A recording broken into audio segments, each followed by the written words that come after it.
Another rockhound collection here. This one's been in storage for a while, so we're going to open this up and see what we find.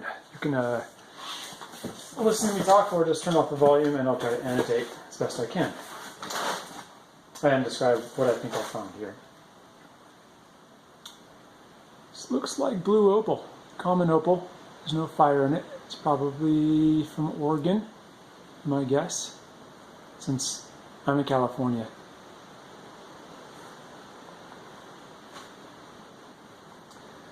Piece of druzy. Got quite a few thunder eggs here. Also, these are found in Oregon, which is a good indicator that some of these other samples came from Oregon. Very pretty. Nice polish. These are really hard to polish because this stone here is a lot softer than the agate inside. This one got very nice quartz druzy inside, surrounded by agate. Actually got a bunch of display sands here. These are probably on display for a while.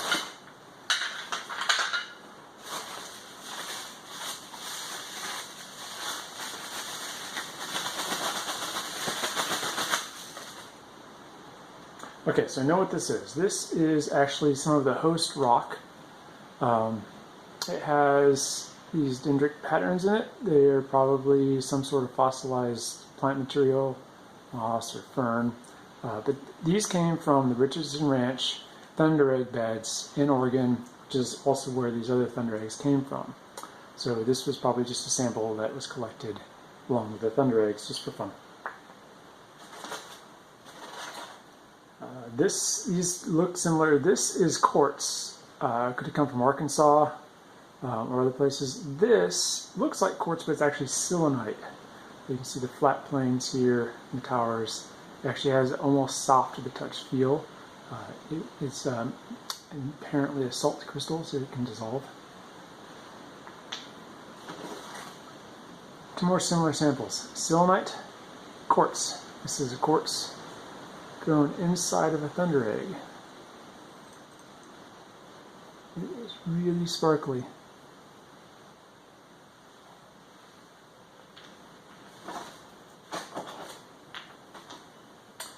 We have three more quartz specimens here. These are all natural tips like this. They're not hand cut or anything like that. They just come that way. This one has a nice facet at the end.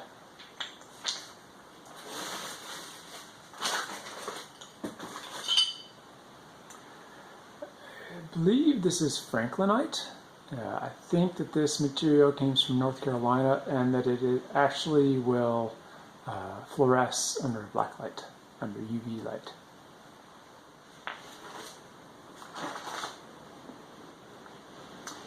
Just different specimens here. I don't know what these are. It's pretty red material, some kind of jasper material. Perhaps some dino bone, but I really don't think so. Piece of moss agate here. You can see it's slightly transparent.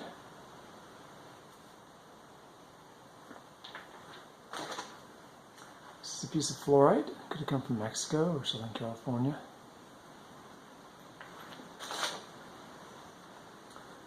This is a specimen of quartz attached to the host rock. I think it's kind of pretty, looks like a snow-capped mountain.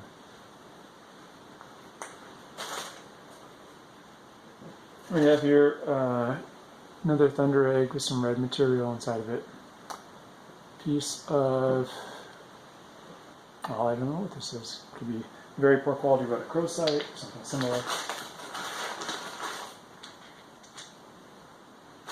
This here is a chunk of very poor grade ruby, or commercial grade ruby. It is corundum. You can't tell by the hexagonal shape that it's grown in here. And besides, it wasn't, like I said, this was not cut in this shape. It naturally formed this way. And ruby, or red corundum, is one of the materials that does this. So this probably came from a couple of places, Southern California, North Carolina. There's other places where there are pegmatite veins that can have that type of material. Here's another one. Looks like it broke off. You can see two of the flat sides here that began to form the hexagon. That's why if you have a star ruby, if you cut it in a dome, and if the formation inside the stone is just right, it'll form a 6-pointed star.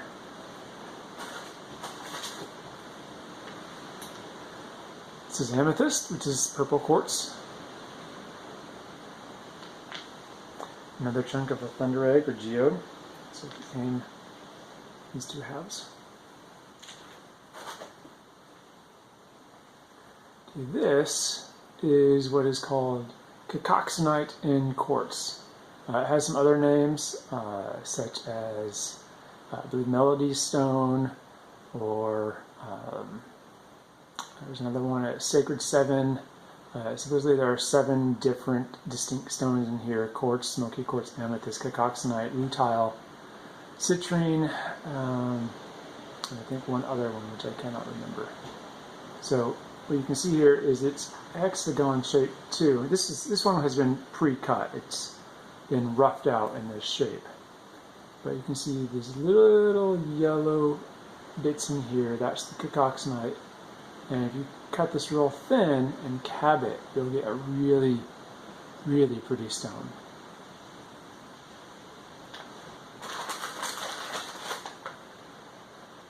Okay, this looks like some landscape jasper. There's another piece here. This is really pretty. I like the black here. This is jet black, surrounded by very nice concentric circles of tans and oranges. I bet these came from Utah. Alright, there we go.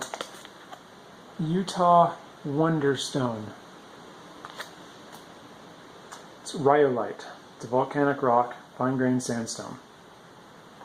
It's fine enough grain that it can actually be polished, which is pretty rare for sandstone. This is a hunk of material. You can see some different colors moving through it, reds and yellows, and behind it the stone is slightly transparent, quartz or agate.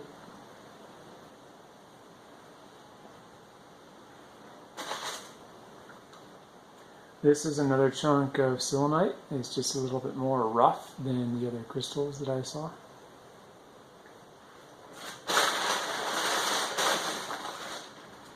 This is another piece of fluorite. Now fluorite looks a lot like amethyst. These are both fluorite.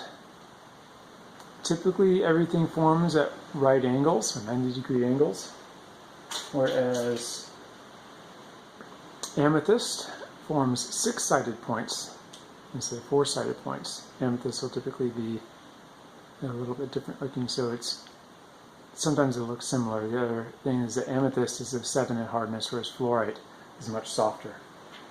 I think it's about a 3 or a 4. This is a piece of jasper here, and there's the price still on it. It looks like they probably bought it at a rock show. I do not remember the name, but this one actually has a name. I want to say it's Bruno or Biggs, but it's a really nice piece of jasper. This is a slab, so you can cut this and then dome it into a cab and make a great belt buckle. This is pretty big. Another piece of landscape jasper in slab form. Obviously, if cut, there's a price on that one too. This right here can make a beautiful mountain with blue sky. The color on here is, I'd call it a bluish slate gray with nice tans. Really pretty. This, I believe, is a piece of petrified dinosaur bone. And the reason why I think that is because of the linear grain of the rock.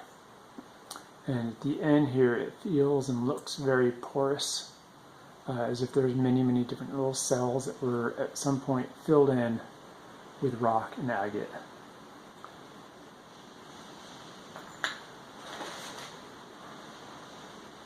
This right here is what I would call microdrues.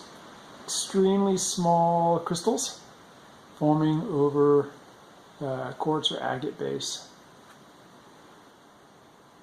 And all that is forming in this host rock, this rock right here. I'm not sure what it is. It could be quartzite or some other material.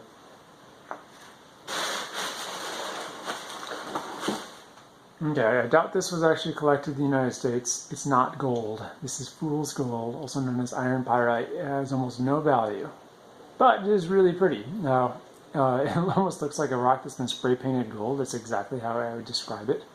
It has almost kind of a satin-like texture, like as if it's been kind of roughed up and it's not really well polished anymore. It can be shined up a little bit, but this is the stone's natural color. And if I'm mistaken, this is not gold. So if somebody tries to sell you a chunk of that for $1 million, don't buy it. This is a really pretty piece here. It's got a lot of different colors, greens, reds, all against a opaque background. But in between the opaque background and the other background, filling in all that is clear agate or quartz. This is some kind of jasper conglomerate here. There's a lot of different colors. Some parts here that did not fully form into jasper, other parts that did. Could be pretty if polished. Okay, I'm not sure what this is. First piece I found so far, I really have no idea. I think it's lepidite or lepodite. I'm probably not pronouncing it right. It's purple. It may be hard to see. It's very pretty. It reminds me a little bit of mica because it has a flaky-like texture. I don't think it would be a specimen you'd ever want to polish or just leave it as is. This is a salt crystal from Trona, California. I'm 99% sure. It has square-like structures. It's ever so slightly pink. The host rock underneath is pink. These are formed upside down underneath a crust of rock under which is brines of highly concentrated salt. And these salt crystals form pretty quickly. And then you go out there. Okay. Video cut out, but I'm starting another one. I'll stitch these together. This is black tourmaline. Not sure where it's from. This is, I think, epidote. It's kind of an olive green on a volcanic rock. It could also be something else, though. It could be peridot crystals as well. Another organ thunder egg.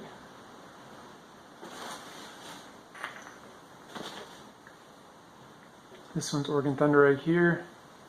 This one is likely not a geode from some other location.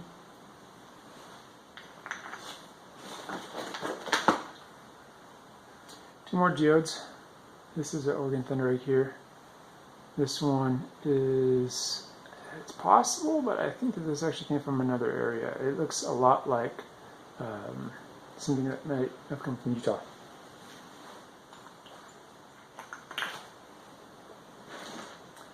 This is a kyanite crystal.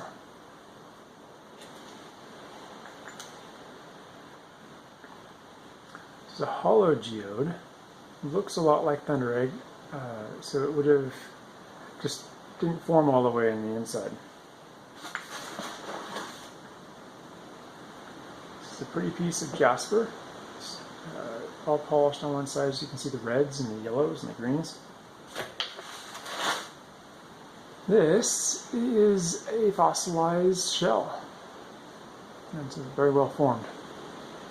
Location, I'm not sure. Obviously somewhere that used to be under the ocean, which could be just about anywhere.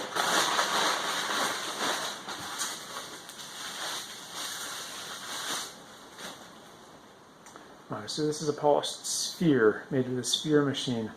I used to have one. They usually use 3 cups. You put a piece in and they all spin around and the sphere spins around and it takes forever.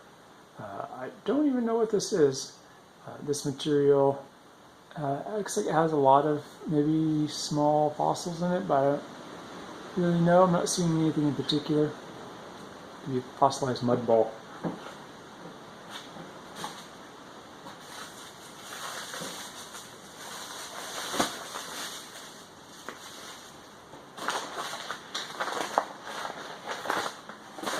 This is some more black tourmaline.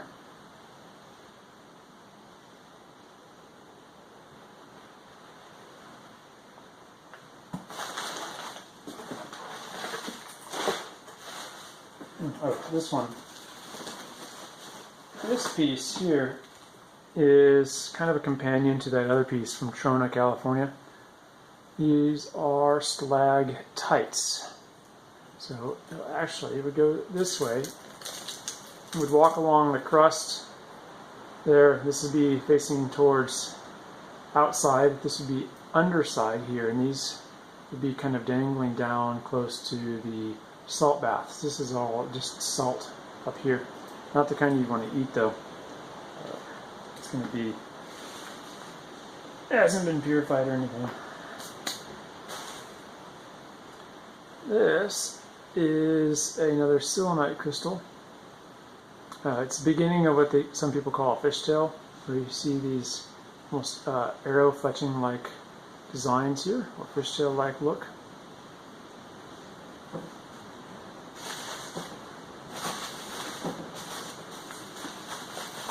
Another larger piece of selenite. Selenite is pretty plentiful. It's as you can see from this piece here. If you've ever been in a rock shop, you've probably seen one of these for sale. This is a selenite lamp. So this is a piece of selenite naturally formed this way. Kind of looks like a huge building. And inside is a light bulb and an electric cord. You can plug this in.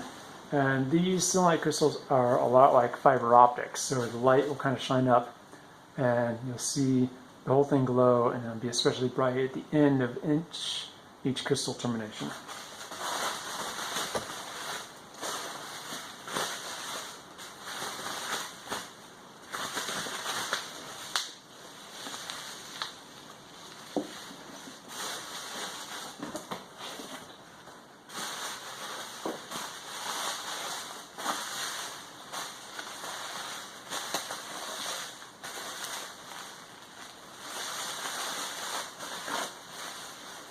Another piece of polished material here.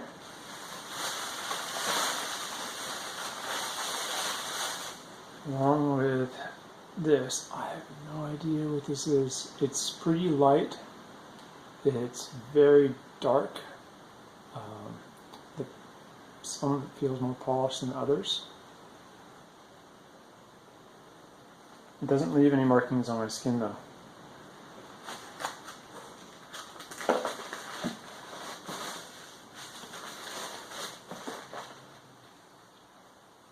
This is another quartz point here. There's a very well-defined point. This right here is actually a tiny little air bubble inside. There's some phantoms. It's a nice piece.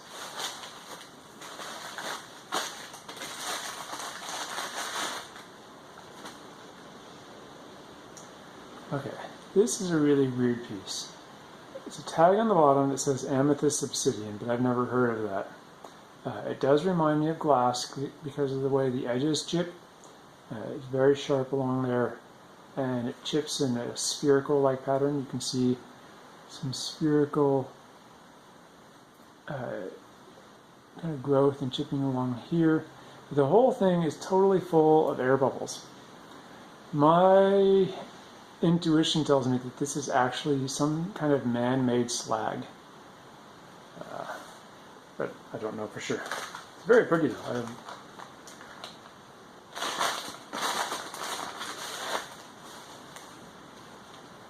This is an apple. Looks like it's made from onyx.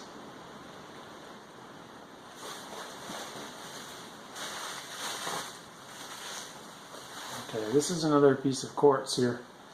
It's all natural. It grows this direction, this way.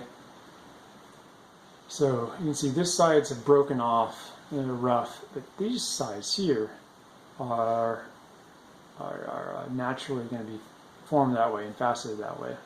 You start to see here the six-sided way that these form. These crystals naturally form this direction. And you see the way they come out of each other at different angles.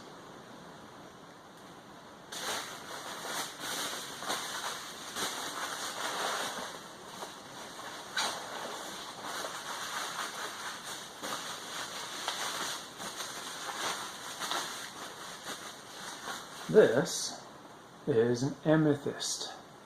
There's a label on the back that says it's from Uruguay.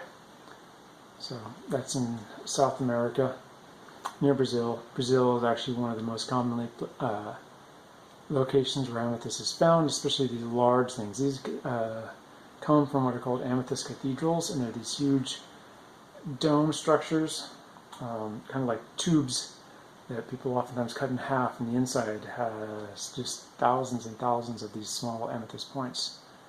And they grow anywhere from the size of my hand, as I've seen them as big as 8 or 9, 10 feet tall.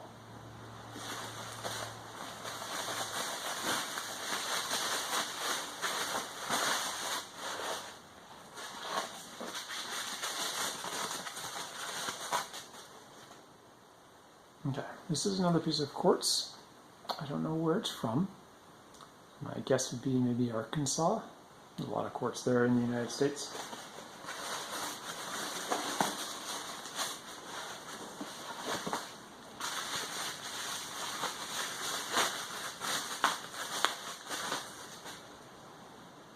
Okay, this appears to be another amethyst cluster. This one's a little bit more lavender. Lavender tone amethyst like this, with the smaller crystals, are not quite as valuable as the darker ones with the bigger crystals, but it's still a really pretty piece. I like that it doesn't really have any other intruding minerals, so it's very pure, and the small pieces give off a lot more glitter kind of look to it. This is what the back looks like. This would have all been cut and chiseled by whoever mined it, just to give it some kind of a look. Sometimes they'll paint the backs black, but this one's just been left plain.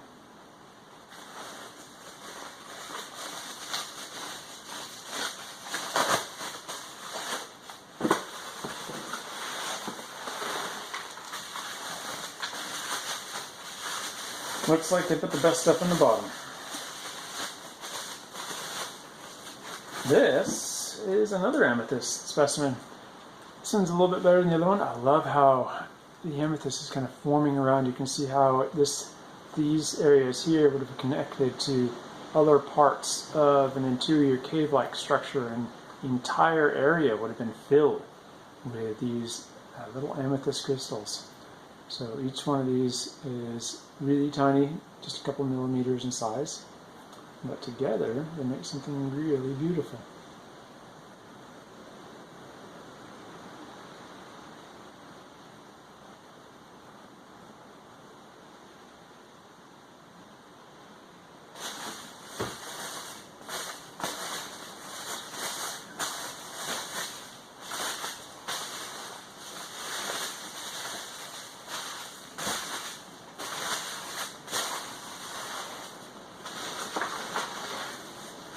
This is the last thing in the box. So this is another example of same material. It's basically agate and quartz. It's kind of more of a whoops. You can see that it didn't really form any amethyst crystals, and there's just a whole lot of different minerals mushed in here. I suppose that's what would happen if the heat and pressure and the mineral composition when this was forming didn't really favor one particular mineral or another at the time, or it could have formed a layer of one mineral and then things would have changed, and then it started forming another mineral.